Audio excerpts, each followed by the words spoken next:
Going strong ang relasyon ni Jericho Rosales at Janine Gutierrez. Kaya naman marami ang natutuwa sa kanila na Ekonin fans. Dahil kahit maraming pagsubok sa buhay ay nananatili silang matatag bilang mag-sweetheart. Kaya naman sa pinagdaraanan ngayon ni Jericho Rosales sa kanyang pamilya ay nandyan lamang si Janine para kay Jericho, kasi alam naman natin nung time din na maraming problema si Janine at nagsunod-sunod ang nawala sa kanila tulad ng kanyang mamita, si late Nora Honor at ang kanyang Tito Ricky ay nandyan si Jericho para sa kanya. This time naman ay si Janine ay nandyan naman sa mga pinagdaan ng problema ngayon ni Jericho.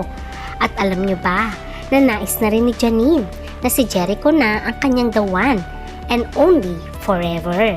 Ating alamin.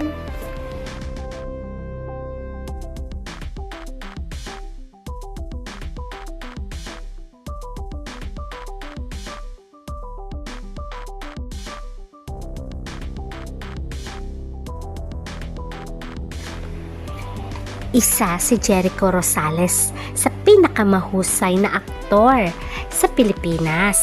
Kaya naman maraming humahanga sa kanya. Pati nga mga newcomers sa showbiz ay nais siyang makasama.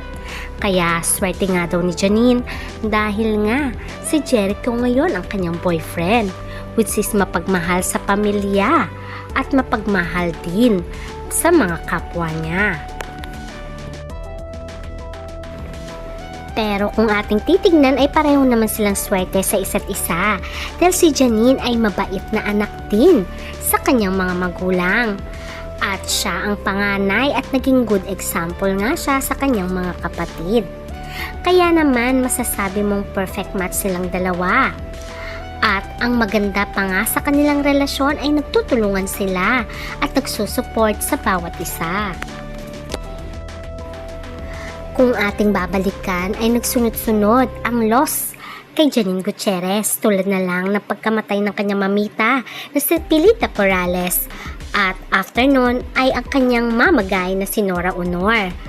At namatay din ang kanyang tito na si Ricky Davao kung saan ay dating asawa ng kapatid ng kanyang papa na si Jackie Lou Blanco. Kaya makikita mo dito na all out ang support ni Jericho kay Janine. Nandyan lang siya sa tabi nga ni Janine Gutierrez. Ngayon naman ay si Jericho ang may pinagdaraanan sa buhay, kung saan nakasuporta lamang ang kanyang girlfriend na si Janine. Alam naman natin na na-diagnose ang mama ni Jericho ng Alzheimer's disease. At nito lamang ay na-broadcast sa mga headlines ang pagkawala ng kanyang kapatid na si Jeremiah. Alam naman natin na mahal ni Jericho ang kanyang kapatid kasi nag-iisa lamang ito. At si Jericho nga ang tumutulong dito at sa kanyang pamilya para umangat ito sa buhay, kung saan nag-artista din naman si Jeremiah. Unfortunately ay nalulunga ito sa masamang bisyo. Ngayon ay nice iparehab muli ni Jericho ang kanyang kapatid. Sa gitna ng mga kontrobersya at mga masasakit na pangyayari kay Jericho ay nandyan lamang si Janine sa kanyang tabi. Sa gitna nga ng pagsubok ni Jericho Rosales tungkol sa kanyang pamilya ay maganda naman ang resulta ng mga blessings sa kanya dahil magkasama sila ngayon ni Janine sa teleseryeng Loyalty Game. At hindi lamang yon, nanalo din si Jericho Rosales ng award bilang Best Actor. At dahil nga sa kanyang pagkakaroon ng award, dahil sa kanyang ginampanang role sa Quezon, ay pinasalamatan niya ang kanyang ina at inaalay niya ito sa kanyang ina at sa kanyang pamilya. At especially din si Janine Gutierrez na nandyan daw lagi sa kanyang tabi at hindi siya iniwan. Lagi lang siyang inaalalayan at nandyan lamang siya para suportahan. Dreaming because of movies. And it is when we dream that we become who we really are. We are true to ourselves. All the actors that I've worked with, I am so grateful. So, thank you. My mother's not watching this because she has Alzheimer's. And I don't know why I want to say this, but this is for you, Mama. And I love you so much. One more thing.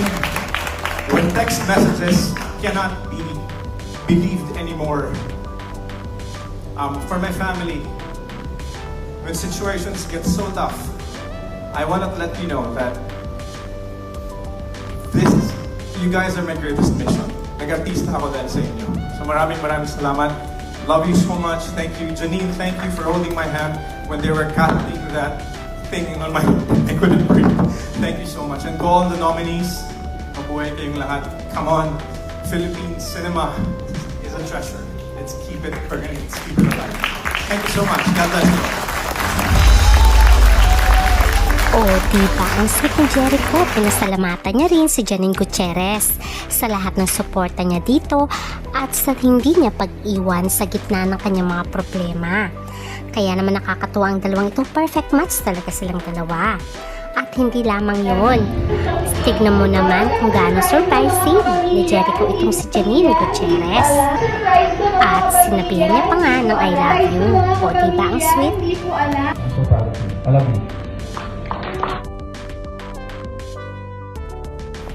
At syempre, si Janine Gutierrez, tinanong din siya kung si Jericho na ba ang nakikita niyang the one for her.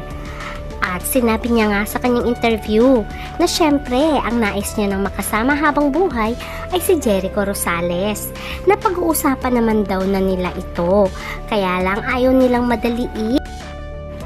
Syempre, hindi pa naman natin alam ang estado na Jericho kung annulled na ba ang kasal nila ni Kim Jones, ang kanyang ex-wife. Pero syempre, tulad din ng sinabi ni Jericho na si Janine na rin ang nais niyang makasama habang buhay. Kaya naman, wait lang tayo sa kanilang mga updates. For sure naman, ay nakikita na natin road to forever na sila. Hanggang sa muli, please don't forget to like, share, and subscribe. Bye!